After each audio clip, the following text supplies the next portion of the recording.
Então, Nina, hoje é o nosso último dia para a gente conversar sobre o livro Viagens e Emoções, da Isabel, que está aqui presente com a gente. E a gente vai conversar um pouquinho sobre as nossas impressões do livro, o que, que a gente achou da leitura. Eu aprendi muitas coisas, né, sobre outros países e dei muita risada com as situações, mas também fiquei pensando que eu poderia passar várias coisas que a Isabel passou nos lugares, se eu fosse no lugar viajar, né, como ela. Mas aí primeiro eu quero saber de vocês. Quem começa? Dá para ouvir não, Ilma? Tá mudo seu microfone.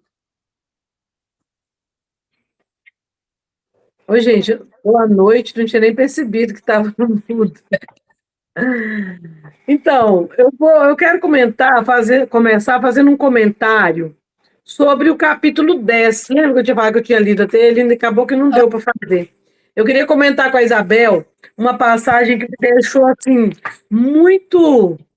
Eu ri a maior parte do tempo, porque a Isabel ela tem facilidade assim para mostrar o lado inusitado das coisas. Mas tem uma passagem que me deixou muito chateada, sabe?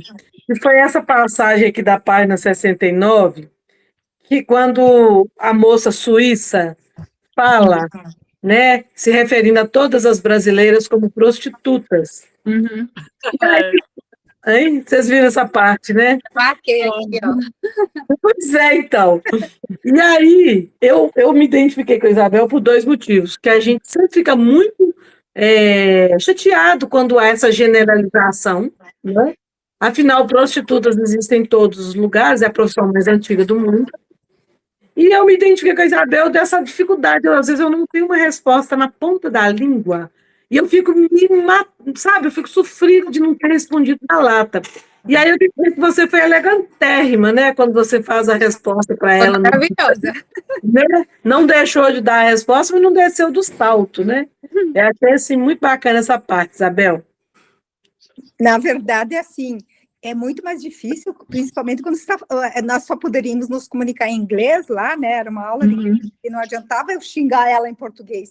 E quando você tem emoções mais fortes, é muito difícil você se expressar em outra língua, né? Muito, muito. Eu me lembro que eu passei a noite meio que matutando o que eu faço. Não é possível, porque na hora foi horrível, sabe? Foi horrível, horrível mesmo, sabe?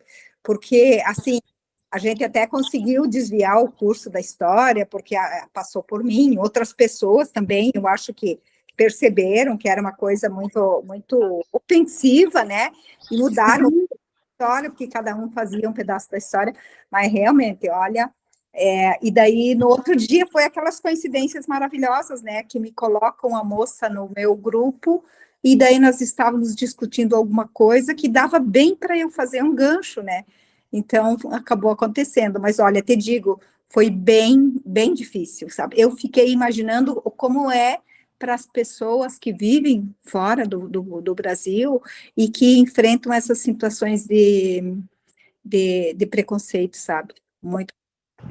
Eu fiquei pensando que, assim, infelizmente, lá fora, né, muitas pessoas acham que o Brasil só é carnaval e prostituta. Porque um comércio, né, é muito grande de prostituição. Principalmente muitos italianos. Meu pai trabalhou num hotel que só recebia italianos. E muitos vêm para cá só para sair com as prostitutas. Muitos vinham para cá só para isso. Já vinha certo, já que tinha todos o pessoal que trabalhava com táxi nesse hotel, eles tinham que ter contato de várias meninas para poder passar para eles. Então, assim, é horrível, mas infelizmente isso acontece muito. Então, lá fora as pessoas acham que brasileira é tudo prostituta, porque por conta desse comércio, né, que tem de prostituição, que é muito grande mesmo. Eu fiquei muito triste com essa parte. Então, e teve uma outra situação que eu não conto do livro, porque foi uma coisa tão sutil, que sabe quando você não consegue definir? Foi no Marrocos, nós estávamos, aquele hotel que a gente fica lá no meio, não aquele no meio do deserto mesmo, mas um que era bem afastado, assim, e nós estávamos almoçando, e eram rapazes jovens, e quando eles sabem que nós duas, eu e a minha amiga, éramos brasileiras, assim, sabe, ficou uma coisa diferente, sabe, quando percebe que entre eles tinha um sorrisinho, tinha umas coisinhas assim, e nós, sabe? Então, eu imagino que as mulheres que trabalham por lá devem ter muita dificuldade, as brasileiras. Conceito muito grande, né? Felizmente, essa é a imagem que lá fora tem da gente. Pois é. E aí, meninas? Ana, Mércia, também podem falar o que vocês acharam do livro. Alguma parte. Eu adorei o livro, porque, gente, eu sou mochileira, né? Então. Ai, gente, me falta dinheiro para ser mochileira. Mas é por isso que eu sou mochileira, eu não tenho dinheiro, né, Isabel? A gente Porto, você não viaja, né? Então, aí não. Como a Isabel fala, é um esporte muito caro, né? Você falou aqui. Ser mochileiro, né, não. Mas o que me chamou a atenção foi o Morro da Palha, né? Porque ela descreve exatamente umas cenas que eu já passei, assim, em algumas situações, que já que a gente é mochileiro, se você vai com a cara e a coragem. Então, já peguei tempestade, a gente já se perdeu, né? Aí ela descreve descendo sozinha, horas sentada, né? Eu me vi ali naquela cena, pensei, gente, quantas vezes, não exatamente igual, né? Mas cria a mesma conexão, então eu fiquei encantada. Eu amei o livro, amei demais o livro. Olha que gostoso. Assim, e é interessante com esse livro que as pessoas estão lendo de formas diferentes. Por exemplo, eu vendi para uma vizinha aqui no prédio, eu estava voltando porque eu tinha ido pesar o livro na panificadora, porque eu ia despachar, e a gente vai participar do livro, e eu fui a panificadora. E eu estava voltando com o livro na mão, e falei para a vizinha no elevador, fui pesar meu livro, dando risada. E daí ela se interessou e comprou meu livro. Agora, outro dia, eu encontrei ela e ela me disse que o que ela mais gostou foi de pegar os lugares que eu tinha ido, por exemplo, as ilhas dos Açores, né? Ela não tinha nem... porque às vezes a gente pensa, Açores é uma ilha só, né? E de repente você descobre que tem várias ilhas. Daí ela disse, eu fui no Google, onde que era? Para ver como é que era, tudo, sabe? Então, tem várias formas de que as pessoas têm tido de ler, né? Umas se colocando no lugar, outras relembrando viagens que fizeram, né? Sim. Ou não. E também essa coisa de descobrir até algum lugar, alguma coisa. Uhum. Tem várias coisas aqui que eu não fazia ideia também, né? Que eu aprendi muita coisa, que me deu curiosidade, né? Muita vontade de viagem para Santa Catarina, né? A gente aprende demais. Isabel, tem uma parte aqui, eu não sei se fala, Amritsar, é isso? Amritsar, exato, Então, muita coisa no seu livro mexe muito comigo, porque você fala assim, fomos de trem para Amritsar e foi frustrante não ter recebido lugar na janela. Eu vou pela janela igual criança, eu quero ver tudo, eu pergunto sobre tudo, sabe? Eu fiquei pensando que a gente tem uma fome de conhecer, de ver, né? de ter o contato. Eu me identifiquei muito com você nessas partes. Porque tudo, né? Quando você vai para uma cultura muito diferente, tudo é diferente. Daí eu quero ver o detalhe, né? As coisas como é que eles vivem, como é que é o jeito deles, como é que é o dia a dia, né? Por exemplo, na Índia, né, que é uma situação tão diferente, até a partir das roupas, né, a partir do jeito de se comportarem e tal. Então, eu queria realmente ficar na janela e fiquei criança alegrinha quando ganhei um lugar na janela. Isabel, qual é o país que você achou assim, mais estranho, mais diferente, que mais assim mexeu com você? Com certeza a Índia. Imaginei. Foi, porque quando eu comprei o pacote, né, esse eu fui com a pessoa da minha yoga, eu não tinha, assim, noção exata do que ia me aguardar. Daí eu sempre pego vídeos no YouTube e tal, para ver sobre a viagem. Eu digo que eu começo a viajar quando eu começo a pensar na viagem. Então, eu viajo antes, viajo durante e viajo depois. Aí você fica revivendo e tal, e estou viajando até hoje, essas viagens. Então, daí, quando eu vi algumas situações na Índia, eu disse, gente, como assim? Como que eu vou para um lugar como esse? E eu só conhecia a minha professora de yoga no grupo. e mais um outro instrutor que eu já tinha visto umas palestras dele. E eu não conhecia ninguém das outras pessoas. E daí eu disse, gente, como é que eu vou para um lugar como esse? Sabe? Então, assim, e depois quando cheguei lá, foi realmente muito impactante, assim. As primeiras cenas, por exemplo, nós tínhamos recém-chegado, a gente foi para um shopping no primeiro dia, porque eles não quiseram levar a gente para um lugar muito diferente para comer. Também nós tínhamos que usar roupa mais, assim, para cobrir o corpo, porque eles, por exemplo, você não pode usar a blusa muito justa, porque eles consideram que se o contorno dos seus seios estiver aparecendo, você está pedindo para ser tocado. Depois. Então, a gente foi comprar roupa no shopping. E eu me lembro que nós passamos por uma praça e eu vi ratos saindo dos buracos, assim, e era assim, uma cabecinha, outra. Como assim? Isso? No meio. Lá tem uns lugares assim. Eu tenho muita vontade de conhecer a Índia também, mas comecei a ver uns vídeos de lá, que tem muito no TikTok e no Kawaii, de comidas feitas lá na rua. Gente, eu vou para a Índia um dia, mas eu nunca vou comer na rua na Índia. Não, a gente... Não, Deus me fala livre. sobre a água, né? Deus me livre, gente. Não, mas... A Isabel fala sobre a água, eu fiquei assim, gente, eu bebo tanta água que eu ia fazer na Índia. Na verdade, eu espero que ir sem grupo para lá é muito risco, porque você não conhece nada. E aquela história, o corpo deles está habituado com os óbvios e com o tipo de vida. Mas, por exemplo, o que eu me lembro da comida foi, assim, um templo, era em Amritsar mesmo, que eles sentavam, cada um que lá nesse templo, é um templo famoso, dourado, lindíssimo, tem uma parte bem grande e você vê de fora, eles sentam e abrem as pernas, assim, a maioria homens, e ficam picando legumes e aquele legume vai caindo no panelão ali e quem chega pode comer, sabe? Então, vai pro templo, tem comida. E, assim, não vi ninguém lavando mão, não vi nada. Botava os legumes ali e ia embora, sabe? É nesse nível. Acho que o corpo dele já está acostumado com aquelas bactérias, com os vírus, com tudo, então tá bom. Agora, se a gente for comer, meu Deus. Exato. Tem um capítulo que, por assim, muito grande, não constou no livro. Eu fico com uma pena, porque era um capítulo tão bonito, eu vou mandar para vocês aqui. Que quando eles serviam é como se fosse uma hóstia, né? Uma comidinha pequena numa folha, assim, e que foi um dos momentos mais emocionantes. E não sei como eu deixei fora do livro, tá? Então eu vou colocar no grupo para fazer o segundo livro, com a continuação das viagens. Boa noite, meninas. Boa noite, Isabel. Primeiro, eu gostaria de parabenizá-la pelo livro. Desculpa a câmera ligada, que eu estou toda descabelada. Eu cheguei do trabalho. Mas, assim, toda vez que eu vou começar a minha leitura do mês, eu compartilho com as minhas turmas. E aí, lendo o seu livro, eu disse para a turma, ler realmente é uma viagem.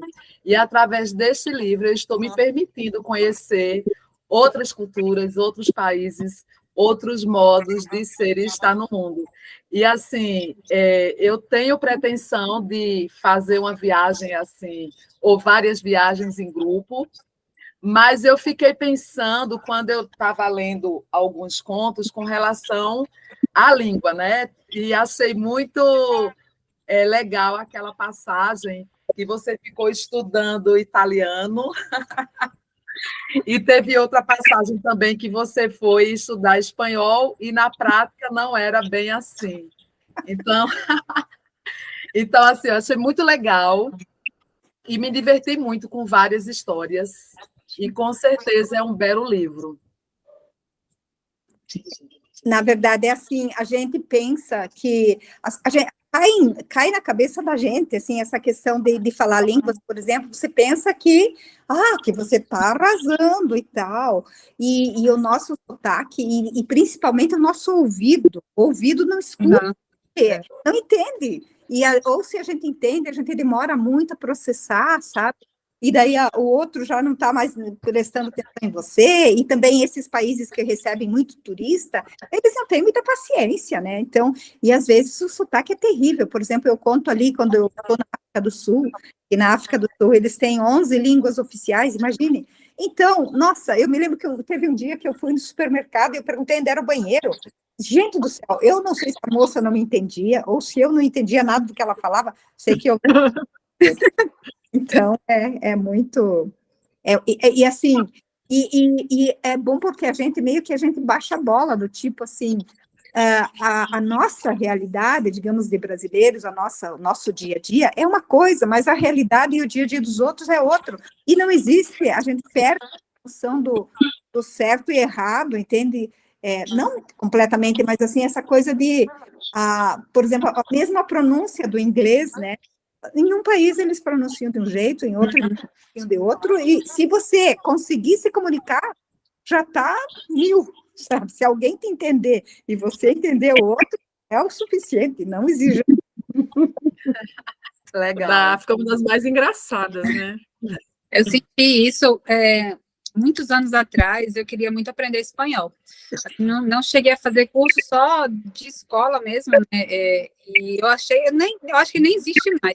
Tinha um site de bate-papo, onde você só tinha pessoas que falavam espanhol. Tinha Bolívia, Argentina, Chile, Uruguai, Paraguai, desses países. Então, você podia conversar com eles tanto por áudio como por mensagem, né?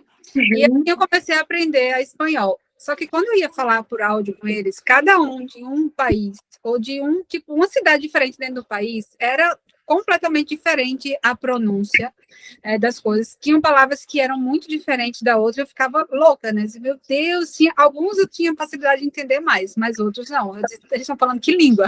A Isabel falou, que língua que eles estão falando? Porque isso não é espanhol, não. É bem complicado mesmo. Igual aqui a gente no Brasil, né? Cada região tem o seu sotaque diferente, tem palavras que são daquela região. Então, lá fora é igual. Gente, eu fui para o Rio Grande do Sul, aí quando eu desci do táxi, o taxista perguntei quanto deu. Aí ele, 30 pilas. Oh, não entrava na minha cabeça que era pilas. Eu falei, nossa, quanto? Ele, 30 pilas. Meu Deus, 30 reais. Nossa. Aqui no Ceará é conto, pessoal, é tudo Conto. 10 É 30 conto. 30 conto. Conta tranquilo, né? Eu nunca tinha ouvido falar da tal da pila. Pila eu já ouvi falar, agora não lembro se foi São Paulo ou onde foi. Sei que pila eu já sabia, isso aí eu já tinha ouvido. É isso aí mesmo. Então, meninas, alguém tem alguma pergunta mais para a Isabel? Quer falar mais algo sobre o livro? Deixa eu falar, que eu cheguei agora. Fale. Eu já saí, entrei só para ver como é que estava. Eu achei o livro, assim, muito legal, porque para mim, foi como se estivesse viajando com ela, né, para aqueles lugares.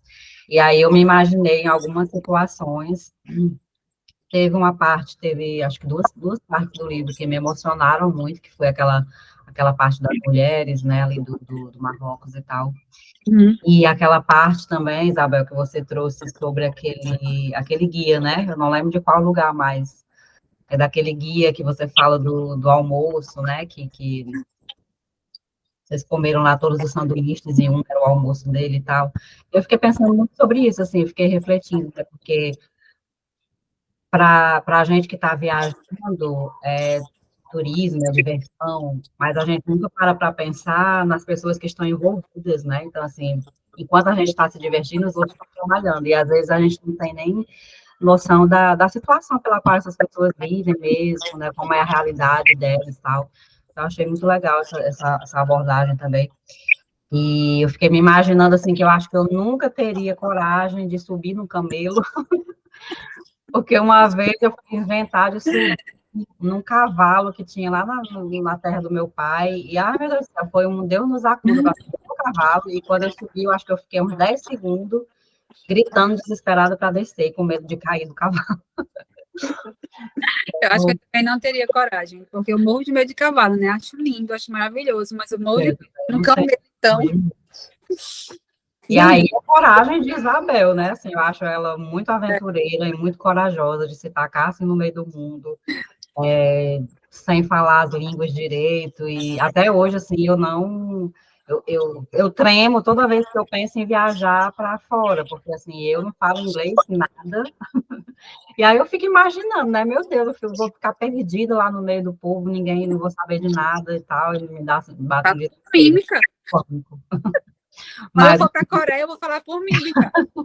mulher, você sabe, eu acho que você já sabe falar melhor do que o povo da Coreia, você só vive os doramas da vida.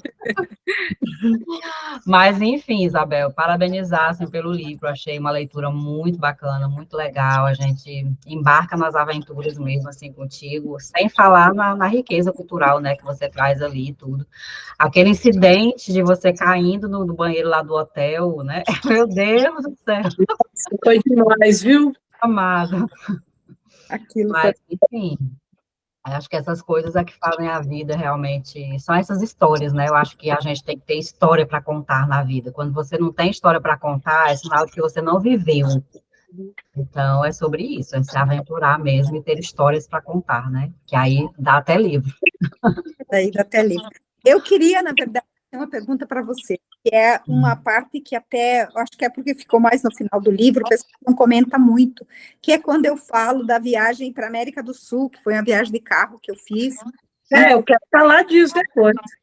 que lembro que eu fiquei tão encantada de descobrir que tão perto tinha tanta beleza, e que às vezes as pessoas vão para Miami, vão para onde, para o Japão e tal, e não tem nem ideia, que pertinho, uma viagem muito mais barata, né? Sim. Eu não sei se vocês sabem, mas a Isabel é uma excelente poeta.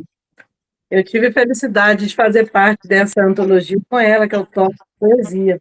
E a Isabel, embora seja prosa, eu encontrei uma parte em que ela escreve uma prosa poética maravilhosa. Eu quero ler só um pedacinho, que foi a parte do livro que roubou meu coração, tá, Isabel? Está na página 123. Se o rio me devolver a montanha, serei parte do cenário e retornarei ao solo para alimentar o fruto que vai se tornar pinheiro. 200 anos depois, receptiva, abrirei meus braços nos meus galhos curvos em uma prece de agradecimento. Posarei majestosa para a lente dos turistas que virão. Essa parte me tocou, eu falei, ai, gente, que lindo, lindo, lindo, lindo. Parabéns, viu, Gato? Eu amei, do começo ao fim. Obrigada, obrigada. Na verdade, porque poesia é muito sentimento, né? E daí eu gosto muito da prosa poética, acho que eu me considero melhor em prosa poética do que em poesia mesmo, aquela bem irregular e bem cheia de regras e tal. Tem um outro pedacinho que eu gosto muito aqui no livro, que é um prosa poética, que é quando a gente vai para a Bolívia e a gente fica num lugar tão ermo, que não existe nada, que é um clima assim, super inóspito e tal, e eu encontro uma menina que ela conversa comigo, e daí eu faço um pedacinho aqui. Menina, não tens escola e nem amigas na rua? Que rua? Tua vizinha é a lagoa, tua brincadeira é ver o vento enregelar as gaivotas que planam e te divertem no mesmo balé de sempre, dançado à meia luz. Assim, quando eu leio esse trecho, eu me vem a imagem, sabe? Porque era uma menininha, tadinha, ela ficou tão feliz de ganhar o papel que eu dei para ela, porque ela provavelmente não tinha. Seu namorado estava desenhando e ela chega, né, e pede papel. Eu vi essa parte. Ai, lindo, né? Muito, muito bonito. Isabel, tem muita poesia no seu livro, por exemplo. Sinto que já vi estas ondas, me conhecem estas pedras, este vento me açoitou, uma saudade incomum me traz lembranças do mar e de coisas que não vivi, um povo que já fui eu, em outra vida aqui. Então, assim, o teu livro tem muita poesia. Eu marquei esse trecho também, achei lindo. Lindo, lindo. A gente acaba mesclando, né? Então, se pensa que é crônica e tal, mas, na verdade, porque eu penso assim, vocês que escrevem também sabem disso, em todo o livro, o autor está muito bem, né? A gente se importa muito, mesmo que quem cria personagens e tal, se entrega muito de si. Então, transborda aquilo que nos impressiona, que nos importa, né? Então, realmente... Eu considero, assim, que escrever, que ter essa vontade de escrever é um prêmio, né? vida lá para a gente, né? É um presente que a gente ganha mesmo, né? Sim, mais alguém quer falar alguma coisa, meninas? Não? Então, eu quero agradecer, Isabel, sua presença. Amei o livro e, como sempre eu falo, o Literária Mais, ele me dá a oportunidade de conhecer vários livros que provavelmente eu não teria conhecido se não estivesse no clube, e o seu é um deles. Eu amei demais a leitura, eu gostei muito do livro, de conhecer essa outra parte. Eu leio pouquíssimas crônicas, mas esse, sim, me prendeu de um jeito que eu não conseguia parar de ler o livro. Eu amei demais, e acredito que todas as meninas também. E já deixo o convite para o próximo mês, que vai ser o livro da Clarice Lispector, para a gente ler, Perto do Coração Selvagem. Depois eu vou colocar lá no grupo certinho para a gente ler, e tenho certeza que vão ter debates também bem ricos, né, sobre esse livro dela. E é isso, meninas, vamos... A França vai começar, né, agora, né, França, o reality. Uhum. E obrigada a vocês que vieram aqui hoje, que estaram aqui com a gente. Deixa eu parar aqui a gravação. Ô, França, eu vou entrar lá pelas 8h20, viu? Eu tenho uma outra